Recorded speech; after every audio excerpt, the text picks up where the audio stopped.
But today, by the way, we play a meta deck that I have ignored for quite a while. And I haven't played the traditional way of that also in a pretty long while, ever since I became a little bit more knowledgeable in the ways of weaving the spells. And that is, of course, shamans, totems, however you want to call it. Back then, in the good old days, we played that shit with Advanced Zash. People still do that. I, for one, by the way, prefer Basic Zash, by the way. Because people, for two things, well, three things. Number one, people expect Rage Rush, and you kind of surprise them if you put down totems all of a sudden. Number two, the spell comes in handy and is pretty cheap. And that's also number three. The spell is pretty cheap and comes off cooldown pretty fast, and it can really help you win things. And the problem with Zash the Annihilator right here is it deals 3 damage to all creatures. Can help when you have Death Curse Shaman out, but it screws over your board most of the time. Maybe not the Offering Yard Priest if you have a considerable amount of totems out, but sometimes, or for the most cards that we use, the only card that basically survives the Firestorm is Offering Yard Priest if you have a considerable amount of totems out. But I'm getting ahead of myself. We played that with Ytix Shamans. Before, we all know he was. Nah, I wouldn't say it's a nerf. I wouldn't say it's a buff. I would lean more towards saying it's a buff. But mostly it's a change. So before it was like you start up with one more card in hand at the beginning. And the second ability, if you want to call it that, obviously is still the same. But that one additional card that you have in the beginning got changed to whenever you gain a new hero skill, draw a card. That doesn't only make sense because he doesn't have any hero skill to begin with, but it's also pretty cool because you basically get 3 things out of playing a skill shrine. You get the skill shrine, or the ability. You get +1 mana, and you get to draw a card. So that is pretty fucking awesome. We go with the Offering Yard Priest. This guy is the namesake of the deck. We play totems, and totems get activated by shamans, and this guy not only activates totems, but he also benefits from the totems that you have on your field. He's a 1/1/2 speed, which is not much, obviously, but the cool thing is, when Offering Yard Priest enters the field, put a Might Emblem on it for each totem you control. So he triggers all of the totems, and he gets a Might Emblem for every totem that you have out there. Freaking awesome. We have the Rocky Tribe Mystic, a 3/2/2 speed, and a pretty cheap pretty cheap creature, by the way. Also, this one is a 1 aspect 2 mana, but we don't want to play him too early on, because the thing is, if you have 2 totems out, yeah, he's a 3/3, but if you play another totem afterwards, he doesn't get buffed to a 4/4, he stays a 3/3. The amount of totems you have when you play him determines his, determines how many Might Emblems he gets. So he doesn't grow when you play more totems. That's not how it works. When Rocky Tribe Mystic enters the field, allied totems gain 1 energy. So you basically get a free trigger for everyone because you don't lose 1 energy for those totems. Disciple of Zash. It's a 1/1/2 speed. He is on the support line. And you can pay 1 mana and exhaust him. And then Disciple of Zash deals 1 damage to a creature or hero. Which is pretty solid, obviously. And foiled, by the way. Just wanted to point that out. Death Curse Shaman 4 times. Awesome card. Can deal with a 3/3 if you have a lightning totem out. He can basically deal with a 5/5 if you also have a swiftness totem right off the bat. When Death Curse Shaman dies, choose one. Either an enemy creature gets -2/-2 until the end of turn, or the enemy hero loses 2 life. And he's a 1/1/2 speed, so that means if you run this into a creature, he can deal with a 3/3. And as I've stated, when you have a lightning totem out, that deals 2 damage to a creature, so you can get rid of a... How's the guy even called? The 5/5 Dominion creature? Raging... No, yeah, also Raging Minotaur. But the other one, the Berserker Orc guy. I don't know his name because no one ever plays that creature in the first place. Swamp God Emissary is a 2/3/2 speed. And he has a special ability for 2 mana. When Swamp God Emissary enters the field, you may pay 2 mana to return a creature with 1 H-Pizzle from your graveyard onto the field, which means we can, oh, by the way, also, of course, he's a shaman, a lizard shaman, so they basically take over the world at one point of time. Not only does he trigger all the totems, obviously, but when you get a Death Curse Shaman out, he has 1 HP. Then when he enters the field, they also trigger the totems again, which is pretty cool, for 5 mana, basically. We can get back a Disciple of Zash, and that's about... Yeah, and also an Offering Yard Priest, which is pretty fucking awesome, by the way, if you think about it, because he's a 1/1 in the... What's the word I'm looking for? He's a 1/1. Let's just leave it at that. Let's keep it simple. 4 Fireballs deals 3 damage to a creature or hero. Self-explanatory. If you run Rage, you gotta go with that, obviously. Symbol of Fury, one of the newer cards, and on fleek. Symbol of Fury deals 2 damage to an enemy creature or a hero. And it has a play boost ability. Symbol of Fury deals 2 damage to another enemy or creature if you pay 1. So 3 mana to deal 4 damage, basically. Which is pretty awesome, of course. Reanimate. 2 of these. Foiled, by the way. To make sure that we get maybe an Offering Yard Priest if we don't have a Swamp God Emissary, because that basically needs 5 mana to revive a creature. For this we only need 3. But with this we can also get back a Rocky Tribe Mystic if we want to refresh our totems. And also a Swamp God Emissary to get a little bit more, to get 3 creatures on the board right away, basically. So, for the totems, of course, because this is where the name comes from. Shamans. We have a Totem of Swiftness. Probably the best 1-drop for Shamans that you can have. When an allied Shaman enters the field, you may pay 1 energy to make it swift this turn. At the end of your turn, if Totem of Swiftness has no energy, destroy it. Comes, of course, with 3 energy. We have the Totem of Legends. The only totem, by the way, that comes in with 4 energy. When an allied Shaman enters the field, you may pay 1 energy to draw a card. And also, of course, if it has 0 mana, we destroy it. We have 4 lightning totems. Arguably the best totem that you have for Shamans. Whenever an allied Shaman enters the field, you may pay 1 energy to have lightning totem deal 2 damage to a creature. That counts for the support line and obviously for the front line.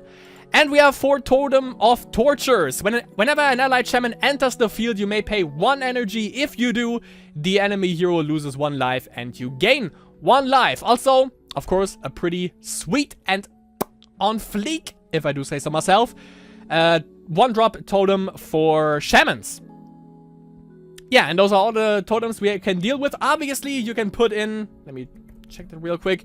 You can also put in the Totem of Rognok, which comes in at 2 energy. And you can... If you use its ability, it's basically a 4/4 2-speed until end of turn. Also pretty good. And then there's one totem that is just absolute fucking garbage, and that's Totem of Forsaken Thoughts. Whenever an allied Shaman enters the field, you may pay 1 energy to look at the top 4 cards of your deck. You may play a Corruption spell from them with mana cost 2 or less without paying its cost. Sounds kinda good. Put the rest in your graveyard. Everything that is not like a Corruption spell, that there might not even be a Corruption spell in those 4 cards, everything goes to the graveyard. That's fucking bullshit. And of course, we only have two Corruption spells, and there are not even mana cost 2. So Totem of Forsaken Thoughts, really, it's just way below average. I would say it's a pretty shitty totem. So no need for that in our deck. We have 1 Valley of the Ancients to make sure if we miss a DO that we don't suffer too much from it. So we draw the Valley instead. We have Rage Shrines, 5 of those, 3 Mount Sanctuaries, which lets us, which has a cooldown of 3 turns. It's 2 aspects, 2 mana, and we can look at the top 4 cards of our deck, and we can put 1 totem among them onto the field, and the rest gets shuffled on the bottom of the deck, which we can manipulate, obviously, with DO, so it's not too bad. 1 Sanctum of the Void. The enemy hero sacrifices a creature, self-explanatory. We have Mausoleum of the Damned. The next time we play a level 1 creature, an enemy creature gets -1, -1, -1. -1 attack, -1 HP, -1 speed. And that speed thing is pretty awesome, by the way. 2 of those. And by the way, 1 drops. That counts for Offering Yard Priest. That counts for Disciple of... Not him. That counts for Death Curse Shaman. And for Swamp God Emissary. The cool thing about this... So, the best case scenario, basically. You have a Swiftness totem, a Lightning totem out. And you have Mausoleum of the Damned. You play Mausoleum. You play Death Curse. That's one damage, basically, for a creature. Lightning Totem deals 2 damage. he deals 1 damage, and an enemy creature gets -2 HP, he can deal with a 6 HP creature, basically, which is pretty awesome in my book, by the way. That's pretty cool. Like the how's that shitty card called? Let me check that real quick. There is a 3-speed 6/4. There it is, Descendant of Divinity. Because, you know, it gets -1 speed, he is down to 2 HP, which is in Death Curse Shaman range. Of course, you know, you need a lot of mana to actually pull off the Mausoleum, the Death Curse, and you have the totems out before. But he can deal with this, because he's down to 2 speed, and then he deals 6 damage, basically, with the Lightning Totem support and with the Mausoleum support. It's pretty damn great in my book. And, of course, 6 Corruption Shrines, and that's about it. So, 26 minutes before we actually get to the first match. That's pretty good. We are currently rated or ranked on 223 with a rating of 1116. Let's see how the first game against Mono Corruption Control goes in game number 1.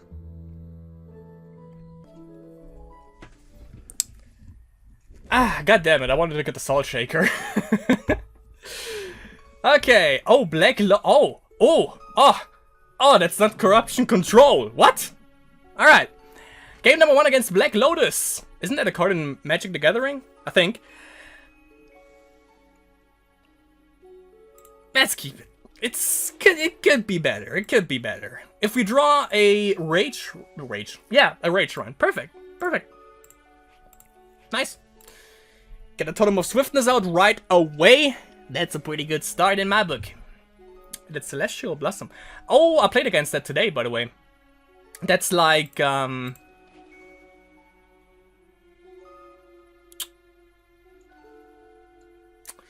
Nah, I'm not gonna play him. Nah. But yeah, that's, oh wow. Nature Corruption. You know, because everyone plays Corruption, but I think that's it. That seems to be a thing. Nature Corruption. I mean, I won against that with basically the same deck right here. Let's get rid of this. You know, just to make sure. Just to make sure that he's not gonna be a problem in the future. It's a pretty good hand. Let's toss this. Nice. Nice. Yeah, I wanted to play him, but I can't use his ability, but I can get rid of this easily with Disciple. But I don't have anything to play here, so yeah. I could use Rune of Darkness and deal with it that way. Or just go for 4 mana, deal with it. Oh, Niana in the front. Not anymore. Call of July is also in his deck. I think that was justified, that fireball. No hard feelings there. Totem of Tortures. Game be spoiling me. Okay. Yeah, I think I'm gonna... Well, I could wait for 4 mana and deal with this, basically. Well, I mean, of course, yeah, Rune of Darkness doesn't work with this because it's a 2-drop. I just realized that. So I don't need to trigger this, because it's in the support land in the first place, but I'm gonna just smack this in the face real quick. And I should have DO'd, actually. Totally forgot about it. But I mean, we have Valley. Call of July, good reception usually with that. Jungle Death Trap, maybe? Would be cool, because I can play a Death Curse Shaman that would deal with Jungle Death Trap and this. Because -2/-2. He might actually play something, Spark. Even though playing an elf now is pretty pointless. Sorta, because he can't attack with this. And ooh! Okay, that was solid. Solid as a rock. But yeah, I can... I mean... there's a fireball, I mean, you know... What is the dude gonna do? Okay, let's get some totems out. First, let me do this. Because he can be a pansy. This drains him. Yeah.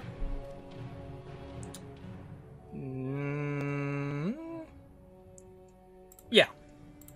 I'm gonna get rid of this. Elvish champion, more like Elvish is freaking gone. At least I tried. And Summoner Druid isn't doing anything anymore, obviously, with zero energy. And there's the second one right away. Alright then. What's it gonna be? Alright. Okay. Looks pretty good for him. We don't really draw totems, which is... that's good. Which is kind of concerning. Reanimate. Okay. We need a lightning totem. That's also good. That's a 4/4. It's pretty decent. Let's see, 1, 2, 3, 4. He could deal with 1, but I think I'm just gonna play it. Oh yeah, definitely. Yeah, I can deal with this. Because I still have 1 mana left, and Disciple of Zash is just gonna snipe ya. Goodbye. And only 1 card in hand, by the way, so limited in his possibilities. Good old Black Lotus right there, at least for now. And we have 4 cards on the other hand.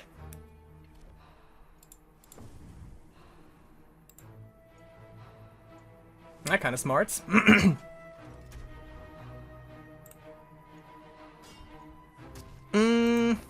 But I mean, we can just reanimate him, so that's not a big deal actually. And just make him swift right away. Let's see. Alright. Yeah, I think reanimating him sounds pretty good. Let's go. Let's be swift. Yeah, let's just use all the totems. They are dead after this turn, which yeah, maybe I should have waited and play Rocky. Would have been a pretty good choice too, I think.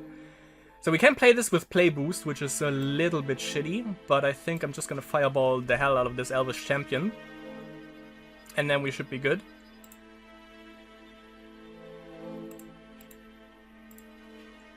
Having to pay 1 HP with it, but it's okay. He's okay. Victory! And the opponent resigned, and that's a plus 30 rating change. Wow! Alright. Right back in the top 200. And that means probably that we are gonna be seeing more corruption control in a little bit. But, you know, I gotta say, that's exactly what I love about Shamans, because if you have, like, 5 mana, let's say, there are so many possibilities that you can... Or so much stuff that you can play it, which is pretty awesome. You have card draw all the time with Ytix Shamans' ability. And because the creatures are pretty cheap, and when you have the totems out, there are so much possibilities for you to play. Especially if you have if you have like 5 cards or 6 cards in hand, there's just so much that you can do. And so many ways in the order you can actually play, and how you trigger the totems and whatnot. I freaking love this. But yeah, that was the first game. Let's see how it goes in game number 2, where inevitably we are gonna face corruption control. Possibly.